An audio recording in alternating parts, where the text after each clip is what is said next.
ก็ต้อนรับเข้าสู่ช่องพระจำลองสหายหลายคนนี่เข้าไปแล้วบ่รถกับข้าวแล้วบ่รถกับข้าว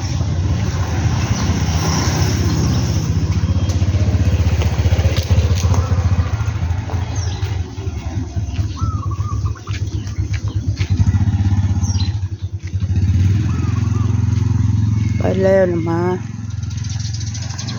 จากรถตัวยัง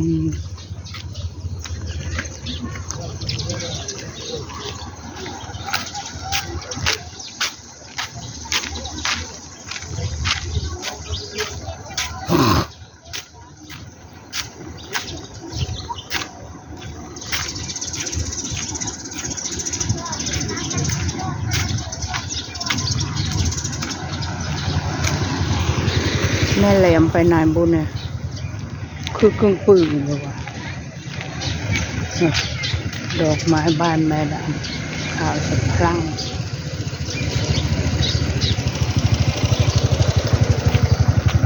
พ่อต้อยบ่นะพ่อต้อยบ่ได้ชื่ออย่างวะพี่กับปนาวไปเพื่อดินี่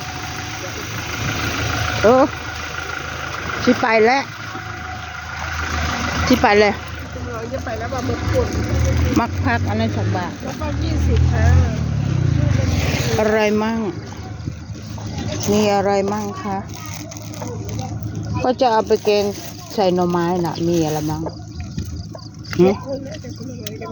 เห็ดสักบาทอันนี้เห็ด40จ้าผักสะแงะจิตใส่อยู่บ่ก็จะได้อาหารอันนี้ดีกว่าเพราะเขาอยากกินอยู่ดักแด้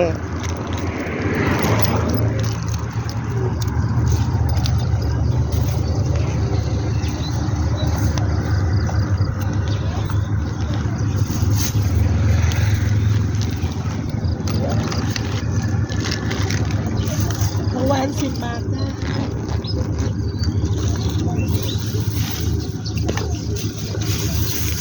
อะไรมั่ง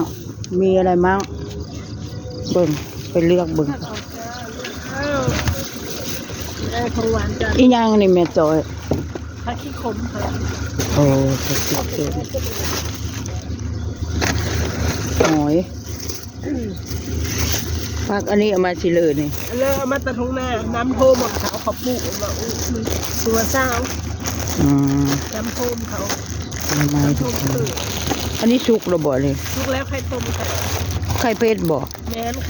ข่ข้าวพอจับสะแงะกับดักแม่เนาะผักสะแงะค่อยเอาอยู่บ่เมี่ยวกันเอาไปเอาไปเนาะเป็น40 บาทจ้าจำลอง2 อย่างคนได้คนมาอีกแล้ว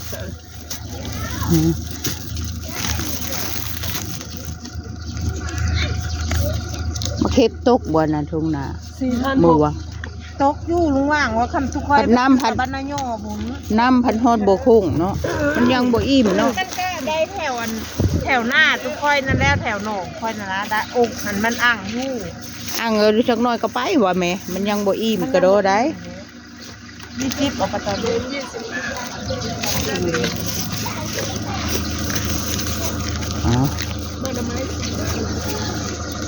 เหมาะหน่อไม้ก็อร่อยบ่มีหน่อไม้บ้านมาเตะทำคอยทำกิจกับบ้านนายอเลยได้จะพอได้ยินลุงว่างว่าคนมาเฮ็ดโต๊ะเอาเฮ็ดโต๊ะกับทุกคอยมีเห็ดน้ำไปเฮ็ดอันนั้นบ่เฮ็ดบ้านบ่ไปดินน้ำนุชเอาพักเป็นบางลงนี่เกิดมาแล้วขึ้นบ้านใหม่แล้วมันขายเพื่อซะพวกปีหมูยังก็ขายปีหมูปีเขลือคือปีกี่นะปีหมูชมหมูเนื้อแห้งขายก็อยากกินชมหมูได้เนาะไปเลยฮะไปเลย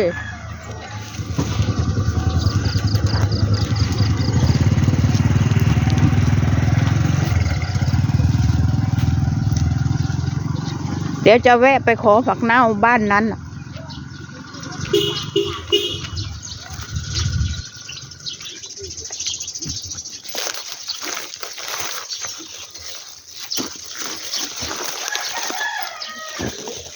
โอ้ย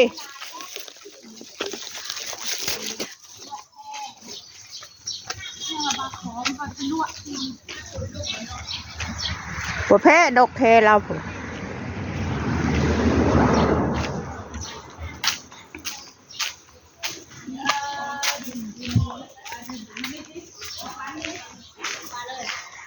ยายเต็มยายเต็มยายเต็มเอ้ยยายเต็มขอผักเน่ากับยานางเลยเด้อคอยสิไปแกงหน่อไม้โอ้โหจ้ายานางงามใช่ปะหูดอรูดโอ้ชำนี้มั้งพอไม่เอาเยอะชำนี้ก็พอโอ้ยานางคืองามแท้วะโอ้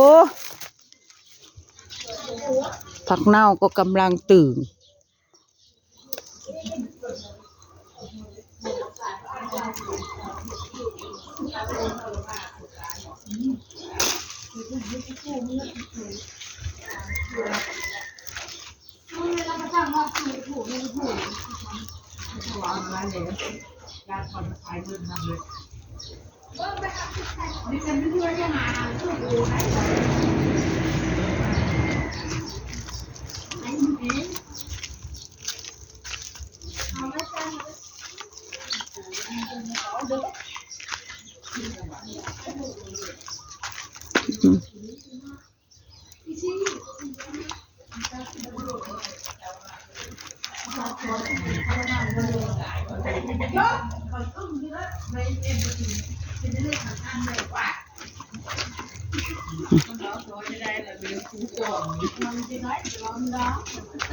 ไปไหนมาแต่ไหนนั่นน่ะ มาแต่ไปเก็บผักหวาน เอามาชงดูสิ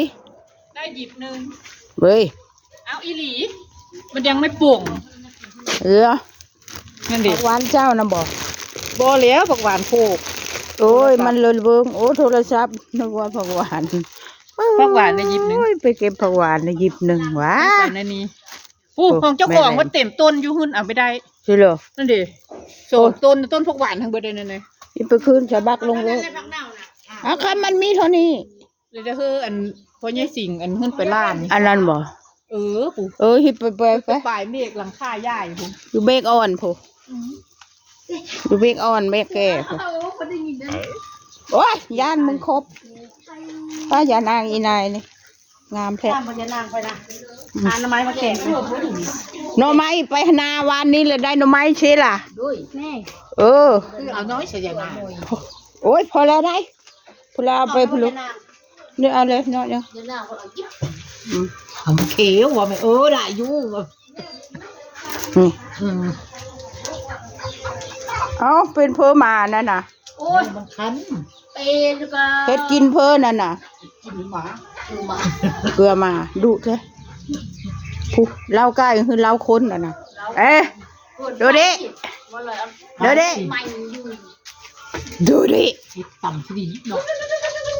อีนายประชันบักหำเอาพื้นมาให้มันสั่ง บอก โล่งดิมันเอามาค่อยๆเลย คักให้แล้วมันเอามาให้ลูกพี่มัน ค่อยว่าบักเน่ามึงกูว่าก็ชอบนึงมันฟาดสามหู มันบ่มีเงินเถอะ ไอ้นี่ได้เอาล่ะ เอ้ยไฟอันนี้นะ เอาลูกเอ้ย เพลอนี่คือแพงกันแทกกันมาพันห้าจน เข้าไง แม่ไปกินข้าวนั่น เยอะตัวนั้นไปกิน เฮ้ยน้องเอ็ดมึงเข้าไปกูมาเอาด้วย กินมือ เอามันนะ ไปเฮ็ดเวียกได้บ่ได้แม่นไปอันเบิ่งกระจกอยู่หันได้ มันมาอะไร แม่มึงน่ะไปเบิ่งตายแต่กระจก จะสั่งอย่างวะขน อืม มาลาแล้ว อ่ะพ่อมึงบ่ได้อึ้งติ ยายอีสุด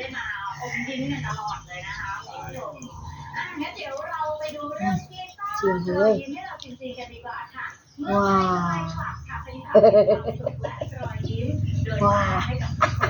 ที่ไรเนี่ย มาขามก็จักเอารุดไปซะ มันแวะมานี่อยุ่เมื่อคืนนี่ก่อน ไปตีตัวไห้พี่แล้ว อุ้ยดูจะให้กับประเทศไปเถอะ ก็ดูแต่หนาหิบเป็นเฝ้าเด้อ โอ้กูคือบ่ได้ยิน เราก็เอามา3 โลมาสิเรื่องน่ะ หานคือบ่มากูฉลูน นี่ยังบาดไหม โอ้ยหลาย เขาว่าเรามา3 โลมาสิเรื่อง ผู้โล อันละบาทเดียว เร็วเจ้าคำกงงามแล้วมันคายแล้วบ่จ้ะมันคือสิบัวเรือเลยไอ้โลเพชรกินอย่างวะ ต้มละโคกระดูกหมู โอ้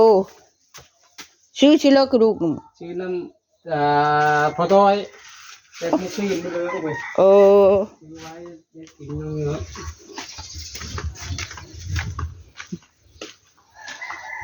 คนป่วยนั่งอยู่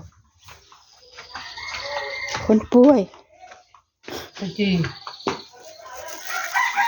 อยากกินข้าวจีบ่วันนี้หึกินด้วย แกงข้าวเหรอ แกงหน้ำไม้ได้วัน จะไปซื้อกระดูกหมูบ่ทันไหม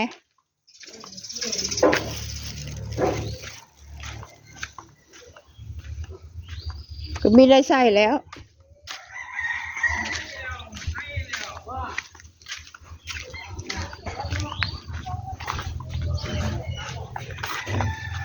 แกงหน่อไม้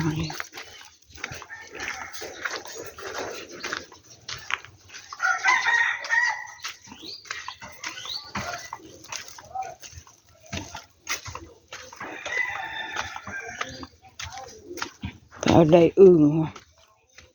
อึ่งอ่างกระปังแม่ไข่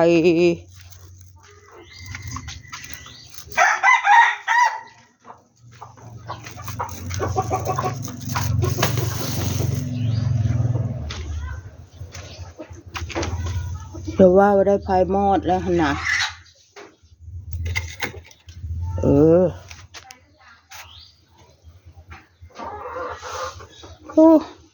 โอเคค่ะขอจบคลิปแค่นี้เด้อ